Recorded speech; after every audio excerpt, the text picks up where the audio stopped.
दो, बच्चों को पढ़ाओ लिखाओ, लाड़ प्यार तो होता ही है, लेकिन मुख्य भगवान को ना छोड़िएगा। ठीक है। अब देखो, वेद व्यास जी ने 17 पुराण लिखे, बाद में भागवत जी की रचना महाभारत से की। महाभारत में कितने पात्र हैं, कितने लोग हैं।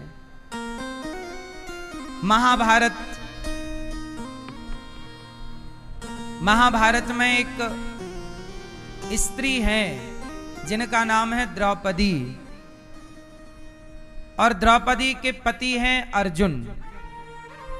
ये अर्जुन और द्रौपदी, ये दोनों किसके भक्त हैं? जोर से,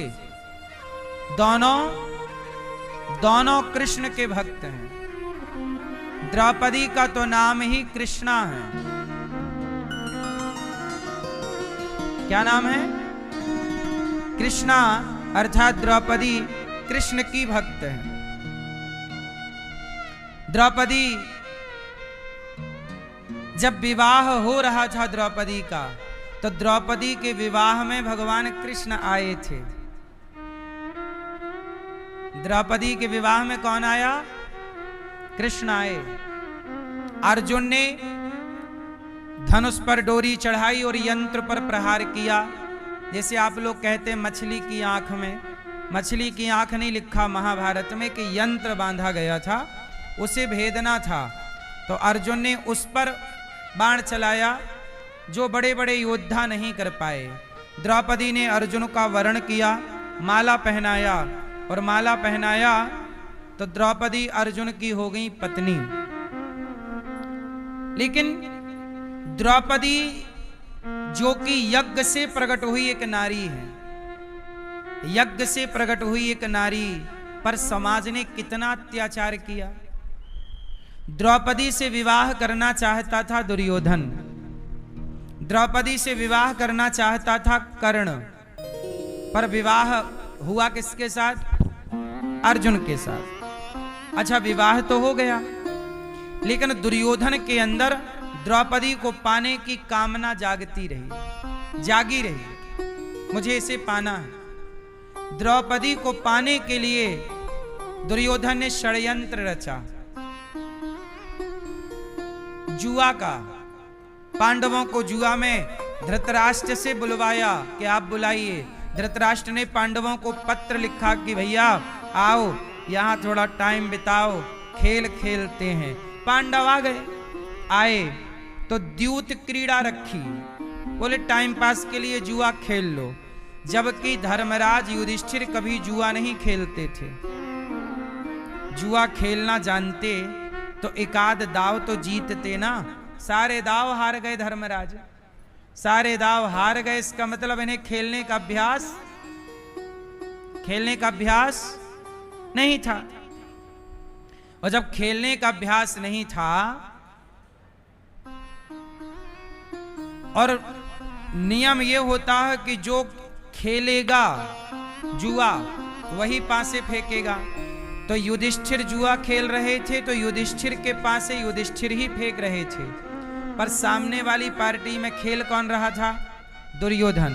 तो दुर्योधन को पासे फेंकना चाहिए, बोलो हाँ। पर पासे फेंक कौन रहा? शकुनी। तो यहां तो खेल का नियम ही गलत था, ये अधर्म था।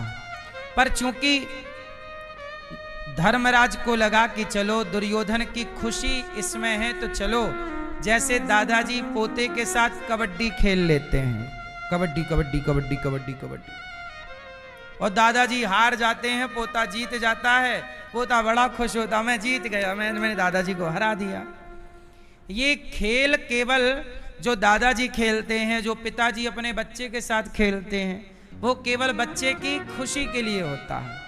बोलो हाँ, ये बात सही है कि गलत है? मैया, किसकी खुशी के लिए? बच्चों की खुशी के लिए।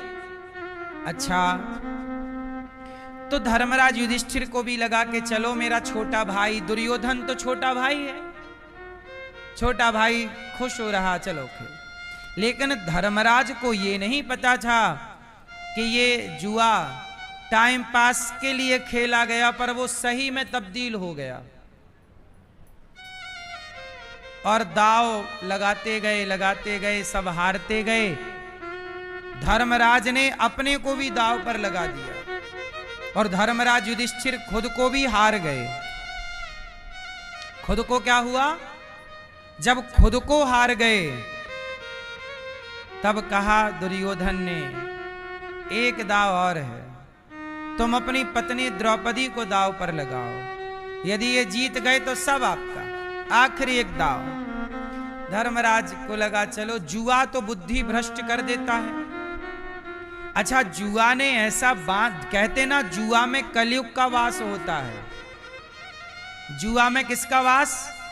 यदि आपने जुआ खेला है तो आपकी बुद्धि खत्म हो जाएगी, और वो बुद्धि चाहे धर्मराज युधिष्ठिर की ही क्यों ना हो। जुआ खेला, कलयुग बैठा खोपड़ी पर, और बुद्धि कहते विनाश काले विपरीत बुद्धि।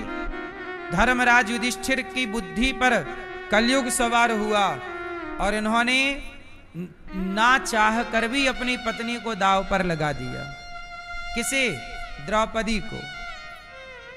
अब द्रौपदी लग गई दाव पर, और वो दाव दुर्योधन जीत गया। अब तो हो गया खेला।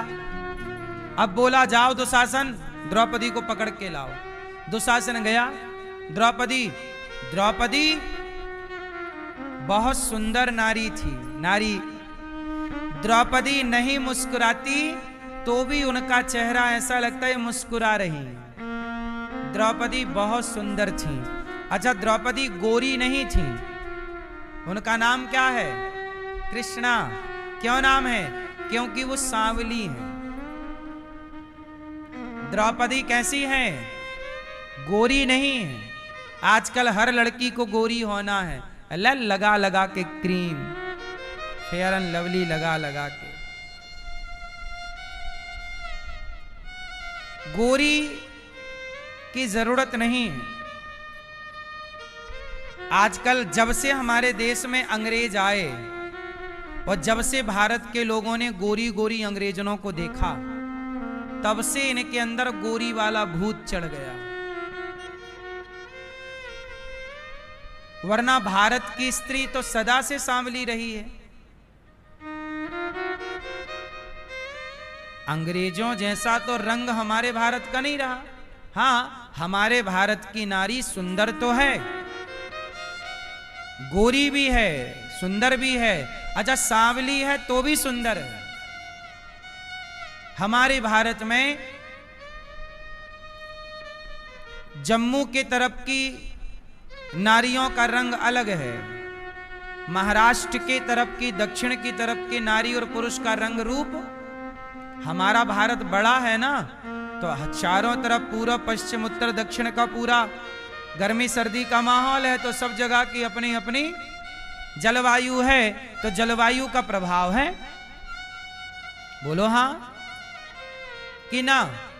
इसलिए हमारे यहां सब तरह के लोग हैं, गोरे भी हैं और काले भी हैं और सांवले भी हैं। इसलिए हमारा भारत तो विविधताओं से भरा है। संस्कृति भी विविध है, भाषाएं भी विविध हैं, खान पान भी विविध है। बोलो हाँ। इसलिए ये भूत मत पाल लीजिएगा कि गोरी।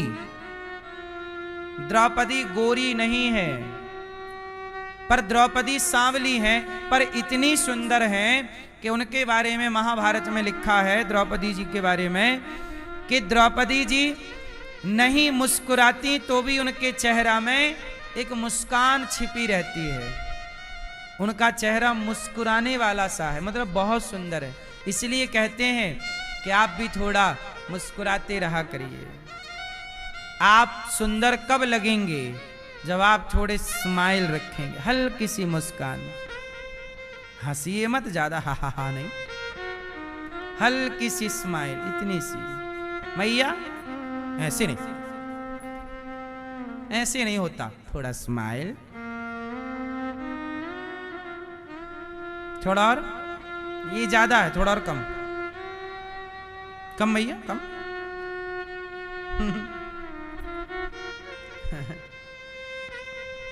आप सुंदर सबको होना है, पर आजकल लोग हंसना ही भूल गए, मुस्कुराना ही भूल गए। मैया, ओ गुलाबी मैया, जा रही हो?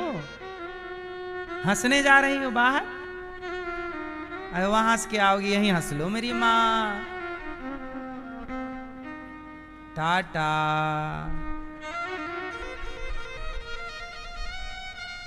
हमने हंसने का कहा, मैया बुराई मान गई। सुनो, थोड़ी सी स्माइल सबको रखनी चाहिए, प्रसन्न। हर परिस्थिति में क्या होना चाहिए?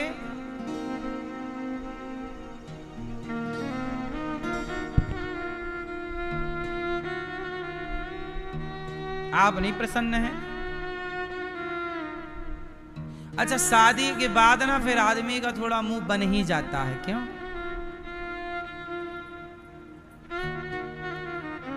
फिर कितना भी समझाओ, फिर वो हंसना, फिर वो बनावटी ही होता है। शादी के पहले हंस लो जितना हंसना है। मैया, आप नहीं हंस रही हो मेरी माँ, थोड़ा स्माइल, पूरा नहीं, ज्यादा नहीं। एक होता है हंसना, एक होता है मुस्कुराना, और एक होता है ठहाका लगाना। तीनों एक ही हैं कि अलग अलग हैं? मुस्कुराना क्या है? इस मुद्रा को कहते हैं मुस्कुराना, और इसको कहते हैं हंसना, और इसको कहते हैं ठहाका लगाना। ठीक है?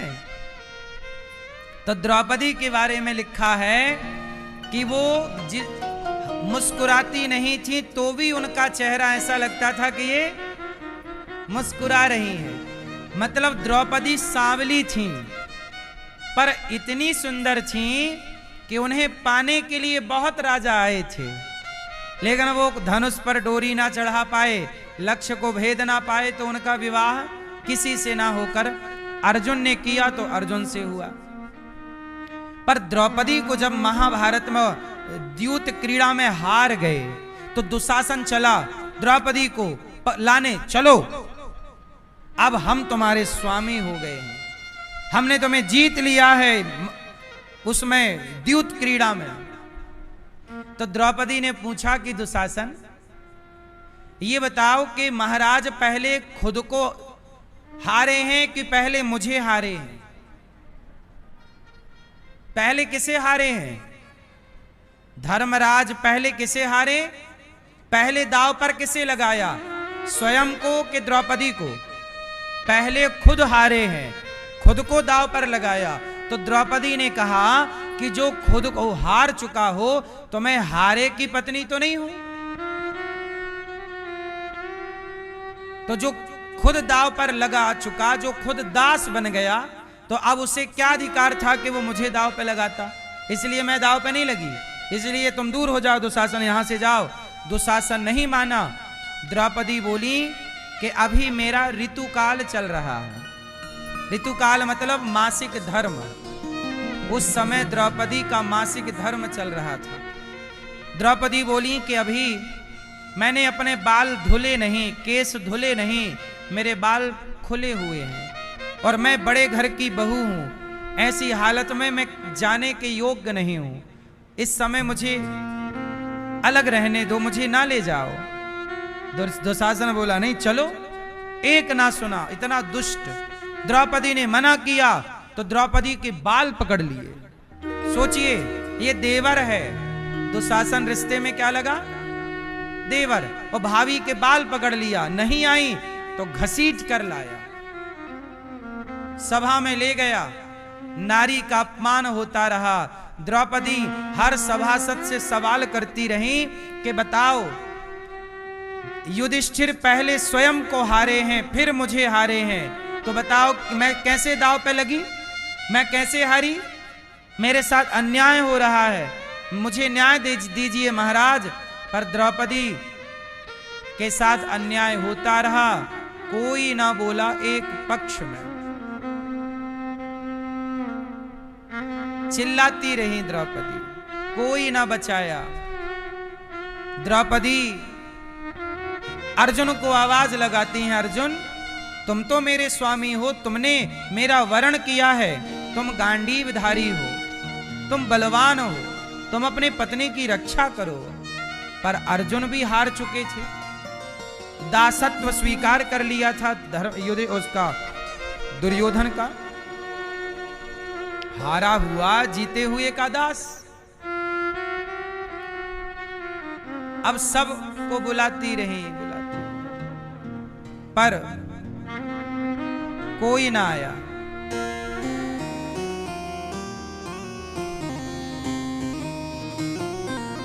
द्रौपदी ने सबको आवाज लगाई, सबको बुलाया।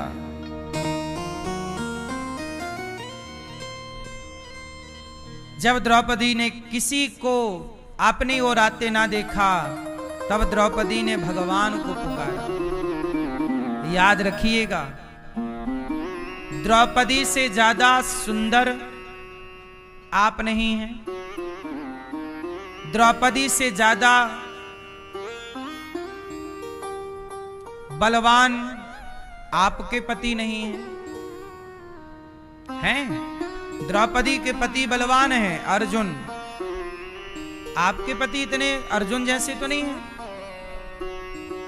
द्रौपदी के पास सब कुछ है। पितामह भीष्म, जिनके इच्छा मृत्यु का वरदान है, जिन्हें कोई मार नहीं सकता, वो बैठे हैं, उन्हें पुकार रही, आप तो बचाओ पितामह। आपके पितामह तो इतने पावरफुल नहीं हैं। द्रौपदी के तो सब लोग पावरफुल थे, पितामह पावरफुल, पति पावरफुल, पिता पावरफुल, लेकिन साड़ी उतरती रही और किसी का पावर काम नहीं आया। किसका पावर काम आया? जब द्रौपदी ने हे श्याम सुंदर, हे नंद नंदन, हे गोविंद, जब भगवान को पुकारा, तब द्रौपदी की लाज बचाने दुशासन जब लाया तो कह दिया दुर्योधन ने कि कपड़े उतार दो। देखो दुर्योधन कितना दुष्ट था कि द्रौपदी से विवाह करना चाहता था, पर विवाह हुआ नहीं। तो जब विवाह नहीं हुआ तो क्या करें? बोले समाज के सामने से निर्वस्त्र करें, इसकी इज्जत लूटें, क्योंकि ये मेरी तो हुई नहीं, तो अब इसकी इज्जत रहनी नहीं चाहिए। तो दुष्ट दुर्योधन द्रौपदी के कपड़े उतरवा रहा है कि तू बहुत सुंदर है ना, हम देखेंगे तेरे एक एक अंग को। अब जब साड़ी उतरने लगी, तब द्रौपदी ने पुकारा, है ना। इसलिए तो कहता हूं मेरी मां, हाँ विधाता अजब लिखी तकदीर, विधाता तूने अजब लिखी तकदीर।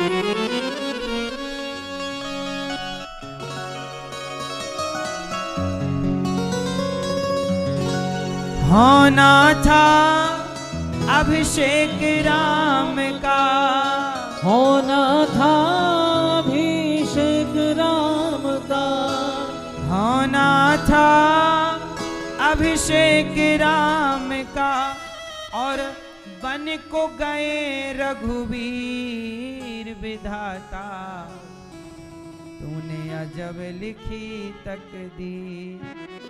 किसकी तकदीर में क्या है? द्रौपदी की तकदीर में ये था साड़ी का उतरना, अपमानित होना। विधाता अजब लिखी तकदीर, विधाता अजब लिखी तकदीर, विधाता अजब लिखी तकदीर, विधाता अजब लिखी तकदीर, विधाता अजब लिखी। चंद्र इतने बड़े राजा थे, लेकिन जब उनका बेटा की मृत्यु हुई रोहित की, तब कफन ओढ़ाने के लिए भी पैसा नहीं था कि कफन खरीद के लाएं। शमशान में जलाने के लिए जो टैक्स देना पड़ता था, पुत्र को चिता पर जलाने के लिए टैक्स देने के लिए पैसा जो भी लगता रहा हो, रुपए 50 पैसा, वो भी नहीं था। वो जबकि इतने बड़े राजा समय कब कहां लाकर खड़ा करते।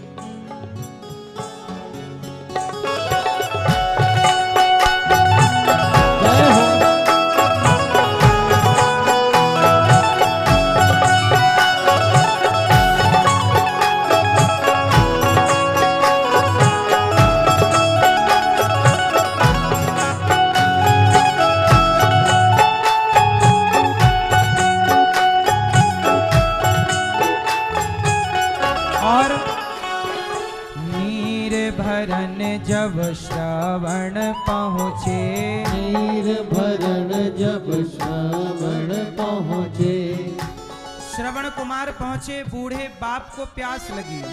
श्रवण कुमार अपने माता पिता को यात्रा करा रहे थे पूरे धाम की, चारों धाम की, और यात्रा करा के वो अपने वापस घर की तरफ जा रहे थे। तो अयोध्या से लगभग 25 किलोमीटर पहले एक जंगल में श्रवण के माता पिता को प्यास लगी। तो पिताजी बोले, बेटा पानी पिला दो। अच्छा पिताजी, पिता को वहीं रखा, वो पानी लेने गए, पर